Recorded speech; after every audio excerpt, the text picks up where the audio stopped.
జై గురుదత్త. సోమవారం 29వ తారీఖు పౌర్ణిమ. చాలా విశేషమండి. సోమవారం పౌర్ణమి అంటేనే విశేషం. అందులో మూలా నక్షత్రం.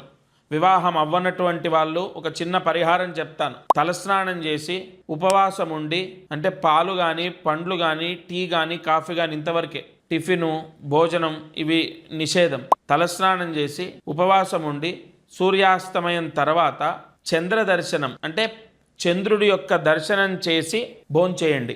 ఇదొకటి. తలస్నానం చేయటం, ఉపవాసం ఉండడం, అసలు ఏం తినకుండా చంద్రుడి దర్శనం చేశాక భోంచేయటం. అయితే చంద్రుడి దర్శనం చేసిన తర్వాత పూజా మందిరంలో ఆవు నేతితో 3 ఒత్తులు మూడు ఒత్తులు తీసుకొని ఒక ఒత్తిగా చేసి దీపం కుందిలో వేసి ఆవు నేతితో దీపాన్ని వెలిగించి దుర్గా అష్టోత్తరాన్ని పారాయణ చేయండి.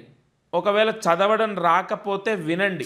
ఆ దీపం వంక చూస్తూ అమ్మవారిని ధ్యానిస్తూ దుర్గా అష్టోత్తరాన్ని వినండి. చదవడం రాకపోతే వెంటనే మంచి సంబంధం వచ్చి వివాహం కుదురుతుంది ఇమీడియట్లీ.